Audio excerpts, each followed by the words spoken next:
क्यों एक इंसान खुश है और दूसरा दुखी? क्यों कोई कामयाब है और कोई नाकाम? क्यों कोई सेहतमंद है और कोई बीमार? ये कुछ ऐसे सवाल हैं जो हम सब कभी ना कभी सोचते हैं।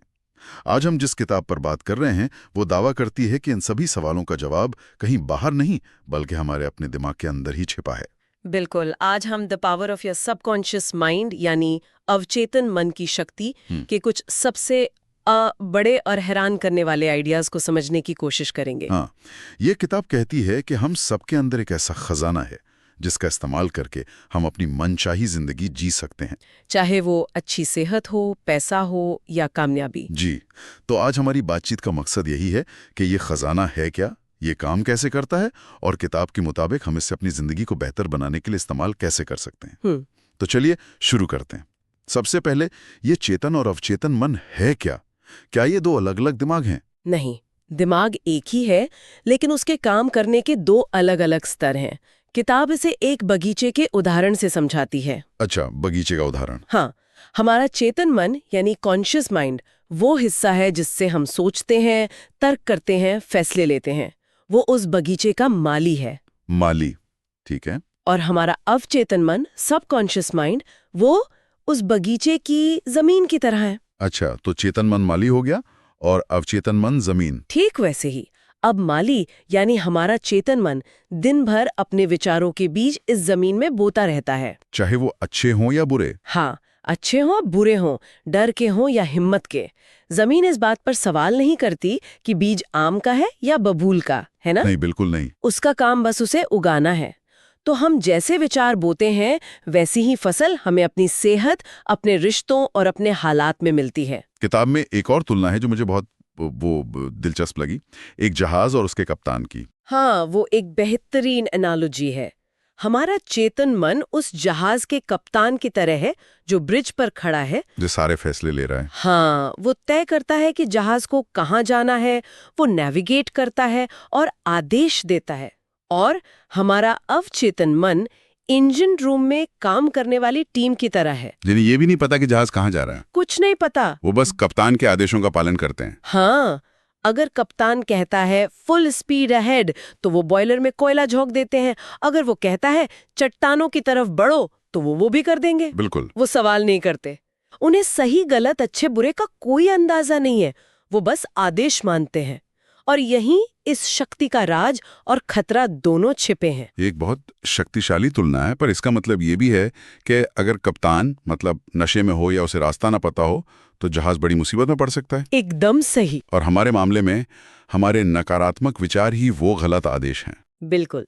इसीलिए जब हम बार बार खुद से कहते हैं मैं ये नहीं खरीद सकता या मुझसे ये नहीं हो पाएगा, तो हम अपने इंजन रूम को एक सीधा आदेश दे रहे होते हैं। और फिर हमारा अवचेतन मन ये पक्का करता है कि हम उस चीज को खरीदने या उस काम को करने की हालत में कभी ना आए। वो हमारी बात को सच साबित करने में लग जाता है। किताब में इसका एक बड़ा दिलचस्प उदाहरण भी है, एक कॉलेज स्टूडेंट का। हाँ, एक यूनिवर्सिटी की छात्रा थी जो एक महंगा लेदर बैग खरीदना चाहती थी। जैसे उसने प्राइस टैग देखा, उसके मन में पहला विचार आया, मैं इसे अफोर्ड नहीं कर सकती। जो कि बहुत स्वाभाविक है। बहुत स्वाभाविक है। लेकिन फिर उसे अपने एक प्रोफेसर की बात याद आई कि हमें कभी भी किसी नकारात्मक विचार को अधूरा नहीं छोड़ना चाहिए, उसे तुरंत पलटना चाहिए। तो उसने क्या किया? उसने वहीं खड़े खड़े मन में कहा, ये बैग मेरा है, ये बिक्री के लिए है, मैं इसे मानसिक रूप से स्वीकार करती हूँ और मेरा अवचेतन मन देखेगा कि ये मुझे कैसे मिलता है। वाह। उसी शाम उसके मंगेतर ने उसे एक तोहफा दिया और वो वही बैग था। कमाल है। तो ये कोई जादू नहीं था, मतलब उसने अपने अवचेतन मन को एक नया लक्ष्य, एक नया आदेश दे दिया था। बिल्कुल, और मन ने उसे पूरा करने का रास्ता खोज लिया। एक मिनट, इसका मतलब तो ये हुआ कि हमारा अवचेतन मन असली और कल्पना की हुई चीज में फर्क नहीं कर सकता। ये तो गेम चेंजर है। यही इस किताब का सबसे बड़ा और सबसे महत्वपूर्ण बिंदु है। हमारा अवचेतन मन तर्क नहीं करता, वो हमारे चेतन मन से मिले सुझावों को बिना किसी सवाल के स्वीकार कर लेता है। अच्छा। और यही इसकी सबसे बड़ी ताकत भी है और सबसे बड़ा खतरा भी, क्योंकि ये अच्छे और बुरे दोनों तरह के सुझावों पर बराबर काम करता है। जैसे वो जहाज वाला उदाहरण, जब एक डरपोक यात्री को कोई मजाक में भी कह देता है कि तुम बीमार लग रहे हो, तो उसका चेहरा पीला पड़ जाता है। और वो सच में बीमार महसूस करने लगता है। हाँ, क्योंकि उसका अवचेतन मन उस सुझाव को तुरंत स्वीकार कर लेता है। लेकिन जब वही बात जहाज के एक पुराने अनुभवी नाविक से कही जाती है तो वो हंस देता है। क्यों? क्योंकि उसके मन में पहले से ही एक मजबूत विश्वास है कि वो बीमार नहीं पड़ता। बिल्कुल। उसके अवचेतन में बीमार न पड़ने का विश्वास यानी एक काउंटर सजेशन पहले से ही बहुत गहरा होता है। उसका चेतन मन एक गेटकीपर की तरह उस नकारात्मक सुझाव को अंदर आने ही नहीं देता। ये कहानियां तो फिर भी ठीक हैं, लेकिन किताब में कुछ ऐसे उदाहरण भी हैं जो दिखाते हैं कि ये शक्ति कितनी विनाशकारी हो सकती है। वो पिता वाली कहानी, हाँ, वो एक बहुत ही चौंकाने वाला उदाहरण है। एक पिता था जिसकी बेटी को एक लाइलाज त्वचा की बीमारी और गठिया था। वो अपनी बेटी से बहुत प्यार करता था और लगभग 2 साल तक उसने बार बार ये कहा, मैं अपने बेटी के ठीक होने के लिए अपना दाहिना हाथ भी दे दूंगा। ये सुनना भी मुश्किल है। और हुआ भी वही। एक दिन उनकी कार का एक्सीडेंट हुआ और उनका दाहिना हाथ कंधे से कट गया और किताब के अनुसार ठीक उसी पल मीलों दूर अस्पताल में उसकी बेटी की त्वचा की बीमारी और गठिया में चमत्कारिक रूप से सुधार होने लगा। आप कह रही हैं कि उसके अवचेतन मन ने उसके शब्दों को इतना शाब्दिक रूप से ले लिया था? हाँ, बिल्कुल शाब्दिक। ये अविश्वसनीय है। ये दिखाता है कि ये शक्ति कोई खेल नहीं है। हमारे शब्द और गहरे विश्वास सचमुच हकीकत बन सकते हैं, चाहे वो कितने भी भयानक क्यों ना हो। बिल्कुल। एक और उदाहरण है एक ऐसे व्यक्ति का जिसकी मृत्यु एक ज्योतिषी की भविष्यवाणी के कारण हो गई। अच्छा? ज्योतिषी ने उसे बताया कि अगले महीने की पूर्णिमा पर उसकी मृत्यु हो जाएगी। उस व्यक्ति ने इस पर पूरी तरह विश्वास कर लिया। उसने अपनी वसीयत तैयार की, अपने परिवार को अलविदा कहा और जैसे जैसे वो दिन नजदीक आया वो और ज्यादा डरने लगा। और फिर क्या हुआ? उसकी मृत्यु ठीक उसी दिन हो गई।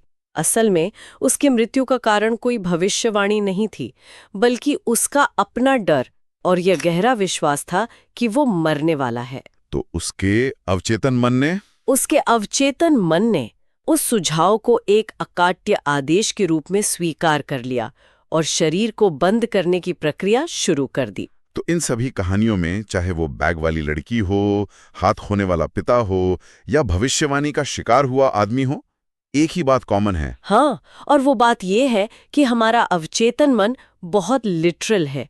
ये मजाक, अतिशोक्ति या मेटाफोर को नहीं समझता। ये बस कमांड को लेता है और उसे पूरा करता है, चाहे परिणाम अच्छा हो या भयानक। यही शक्ति का सबसे बड़ा सबक और सबसे बड़ी चेतावनी है। बिल्कुल। ये कहानियां तो थोड़ी डराने वाली भी हैं। अगर हमारा मन हमारे खिलाफ ही काम कर सकता है, तो सवाल यह है कि हम इसे अपने पक्ष में कैसे लाएं? क्या किताब कोई रास्ता दिखाती है? हाँ, बिल्कुल। किताब सिर्फ समस्या नहीं बताती, बल्कि उसे साधने की कई व्यावहारिक तकनीकें भी बताती है। जैसे कि? इनमें से पहली है विजुअलाइजेशन या मानसिक चित्रण तकनीक। मानसिक चित्रण? इसका मतलब है जो भी आप चाहते हैं उसे अपने मन की आंखों से ऐसे देखें जैसे कि वो सच में हो रहा हो। सिर्फ देखना या उसके बारे में सोचना नहीं? नहीं, उसे महसूस करना, उसकी आवाजें सुनना, उसे जीना। किताब में एक व्यक्ति का जिक्र है जो महीनों से अपना घर बेचने की कोशिश कर रहा था। उसने ये तकनीक अपनाई। हर रात सोने से पहले उसने कल्पना की कि उसने घर के बाहर लगा बिकाऊ है का बोर्ड उखाड़ लिया है, उसे अपने कंधे पर उठाया, गैराज में ले जाकर फेंक दिया और संतोष की भावना महसूस की, जैसे काम पूरा हो गया। एग्जैक्टली। और नतीजा क्या हुआ? अगले ही दिन उसे एक खरीदार से बयाना मिल गया। उसने बाहरी क्रिया से पहले आंतरिक क्रिया पूरी कर ली थी। उसने अपने अवचेतन को यह विश्वास दिला दिया था कि घर बिक चुका है। वाह। और दूसरी तकनीक? दूसरी तकनीक है थैंक यू या धन्यवाद तकनीक। ये बहुत सरल लेकिन बहुत शक्तिशाली है। इसमें क्या करना होता है? इसमें जो आप चाहते हैं उसके लिए पहले से ही धन्यवाद की भावना महसूस करना शामिल है। तो क्या ये सिर्फ पॉजिटिव थिंकिंग है या कुछ और? ये उससे ज्यादा गहरा है। ये सिर्फ शब्द दोहराना नहीं है, बल्कि उस भावना को महसूस करना है। एक व्यक्ति था जो आर्थिक तंगी से गुजर रहा था। उसने 3 हफ्तों तक रोज सुबह शाम शांत मन से दोहराया, मेरे धन के लिए धन्यवाद पिता। और वो इस भावना को महसूस करने की कोशिश करता था। हाँ, जैसे वो पहले से ही अमीर हो और हर चीज के लिए आभारी हो। और इसका असर हुआ? कुछ ही हफ्तों बाद उसे सड़क पर एक पुराना बॉस मिला जिससे वो 20 साल से नहीं मिला था। उस बॉस ने उसे एक बहुत अच्छी तनख्वाह वाली नौकरी और जरूरत के लिए एडवांस में $500 भी दिए। कमाल है। उसने धन्यवाद की भावना को अपने अवचेतन तक पहुंचाया और अवचेतन ने उसे हकीकत में बदल दिया। और एक तीसरी तकनीक है जो समय से जुड़ी है, सोने से ठीक पहले का समय। हाँ, स्लीपिंग या सोने की तकनीक। लेखक कहते हैं कि सोने से ठीक पहले का समय जब हम नींद और जागने के बीच की अवस्था में होते हैं। जब हमारा चेतन मन, वो तर्क करने वाला गेटकीपर, लगभग सो चुका होता है। बिल्कुल, उस समय हमारे विचार बिना किसी रोक टोक के सीधे अवचेतन मन तक पहुंच सकते हैं। इसका कोई उदाहरण है? एक महिला थी जो एक लंबे और मुश्किल कानूनी मुकदमे में फंसी हुई थी। उसे कोई रास्ता नहीं सूझ रहा था। तो उसने क्या किया? उसने हर रात सोने से पहले नींद में जाते हुए बार बार दोहराया, ये दैवीय व्यवस्था में समाप्त हो गया है। वो शांति और समाधान की भावना के साथ सो जाती थी। और 11वें दिन सुबह उसके वकील ने फोन किया और बताया कि दूसरी पार्टी समझौते के लिए तैयार है और मुकदमा खत्म हो गया है। लेकिन इन तकनीकों का इस्तेमाल करते समय मतलब एक चेतावनी भी है, सही है। किताब में इसे विपरीत प्रयास का नियम कहा गया है। ये क्या है? हाँ, ये एक बहुत महत्वपूर्ण नियम है। इसका मतलब है जब आपकी इच्छा यानी विल पावर और आपकी कल्पना यानी इमेजिनेशन में टकराव होता है तो कल्पना हमेशा जीतती है। कल्पना हमेशा जीतती है। हमेशा। अगर आप किसी चीज के लिए बहुत ज्यादा जोर जबरदस्ती या इच्छा शक्ति का उपयोग करते हैं तो आपको अपनी प्रार्थना के विपरीत परिणाम मिल सकते हैं। इसका एक क्लासिक उदाहरण है जैसे किसी छात्र के साथ परीक्षा के समय होता है। वह जवाब याद करने के लिए बहुत जोर लगाता है, मुझे याद करना ही होगा, मुझे याद क्यों नहीं आ रहा। हाँ, वो अपनी इच्छा शक्ति का उपयोग कर रहा है। लेकिन उसकी कल्पना में क्या चल रहा होता है? नाकामी का डर, क्या होगा अगर मैं भूल गया, और नतीजा उसका दिमाग खाली हो जाता है। कल्पना जीत जाती है। बिल्कुल। या जैसे जब आप किसी का नाम याद करने की बहुत कोशिश करते हैं तो वो याद नहीं आता और जैसे ही आप कोशिश छोड़ देते हैं वो अचानक याद आ जाता है। हाँ, इच्छा शक्ति और जोर जबरदस्ती से अवचेतन मन को आदेश नहीं दिए जा सकते, उसे आसानी से विश्वास के साथ मनाना पड़ता है। ठीक है, ये तकनीकें अच्छी हैं, लेकिन क्या ये असल जिंदगी की बड़ी समस्याओं जैसे किसी के मन में बैठा हुआ गहरा डर या पैसों को लेकर एक नेगेटिव माइंडसेट पर भी काम कर सकती हैं? किताब का दावा है कि हाँ, इन्हें कई क्षेत्रों में लागू किया जा सकता है। डर पर काबू पाने की बात करते हैं। किताब में एक प्रतिभाशाली गायिका का उदाहरण है जिसे स्टेज का बहुत डर था। अच्छा। उसने 3 बार कोशिश की थी, लेकिन हर बार डर के मारे उसके गले की मांसपेशियां सिकुड़ जाती थीं और उसकी आवाज खराब हो जाती थी। तो उसने क्या किया? उसने दिन में 3 बार एक शांत कमरे में आराम से बैठकर खुद से ये कहना शुरू किया, मैं बहुत सुंदर गाती हूँ, मैं शांत, संतुलित और आत्मविश्वासी हूँ। और वो इन शब्दों को दोहराती थी। हाँ, धीरे धीरे, शांति से और पूरी भावना के साथ 5 से 10 मिनट तक उसने डर के विचार को आत्मविश्वास के एक नए विचार से बदल दिया। और नतीजा?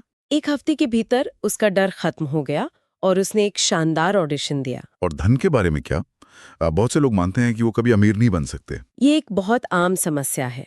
किताब के अनुसार धन केवल एक अवचेतन विश्वास है। अगर आप बाहर से कहते हैं मैं अमीर हूं, लेकिन अंदर से आपका मन चिल्ला रहा है तुम झूठ बोल रहे हो, तुम्हारे पास तो बिल भरने के भी पैसे नहीं है, तो ये काम नहीं करेगा। क्योंकि चेतन और अवचेतन मन में टकराव होगा। बिल्कुल, और आपकी कल्पना यानी गरीबी का डर ही जीतेगी। तो इसका समाधान क्या है? क्या ये सिर्फ एक चालाक शब्द खेल है या इसके पीछे कोई गहरा कारण है? ये शब्द खेल से कहीं ज्यादा है। किताब एक बेहतर वाक्य सुझाती है जो कोई मानसिक संघर्ष पैदा नहीं करता। वो क्या है? दिन और रात मेरे सभी हितों में मेरी समृद्धि हो रही है। ये एक प्रगतिशील कोमल बयान है।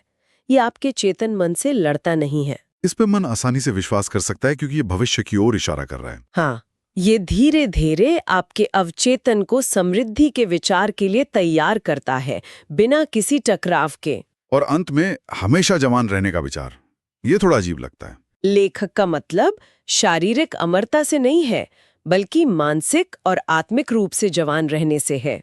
अच्छा। वो कहती हैं कि हमारा अवचेतन मन कभी बूढ़ा नहीं होता। ये कालातीत है। धैर्य, दया, शांति, प्रेम, सद्भावना, ये गुण कभी बूढ़े नहीं होते। सही बात है। अगर आप इन गुणों को अपने जीवन में अपनाते हैं तो आप हमेशा आत्मा से जवान बने रहेंगे। किताब में एक 84 साल के सर्जन का जिक्र है। हाँ, जो हर सुबह ऑपरेशन करते हैं और शाम को वैज्ञानिक लेख लिखते हैं। उनका मानना था कि वो उतने ही उपयोगी हैं जितना वो खुद को मानते हैं और उतने ही जवान हैं जितने उनके विचार हैं। उन्होंने कहा था कि मेरी उम्र 84 साल नहीं है, बल्कि मेरे विचार 84 साल पुराने नहीं हैं। उन्होंने अपनी पहचान अपनी उम्र से नहीं बल्कि अपने काम और विचारों से बनाई। तो आज की इस पूरी बातचीत का सार ये है कि हमारा अवचेतन मन एक शक्तिशाली उपकरण है, एक जमीन की तरह, जो ये नहीं देखती कि बीज अच्छा है या बुरा। ये बस उसे उगा देती है। ये सही या गलत का फैसला नहीं करता, बस हमारे गहरे विश्वासों और कल्पनाओं को हकीकत में बदलने का काम करता है। और किताब में एक बहुत खूबसूरत लाइन है, आप जिसे खोज रहे हैं वो भी आपको खोज रहा है। जब आप अपने अवचेतन में किसी चीज का स्पष्ट खाका तैयार करते हैं तो ब्रह्मांड की शक्तियां उसे आपकी ओर खींचने लगती हैं। तो इस बातचीत के अंत में हम अपने श्रोताओं के लिए एक सवाल छोड़ना चाहेंगे। अगर ये सच है और आप अपने चेतन और अवचेतन मन को पूरी तरह से एक ही लक्ष्य पर केंद्रित कर सकते हैं, तो वो एक कौन सी चीज होगी जिसे आप हासिल करना चाहेंगे, ये जानते हुए कि आपके मन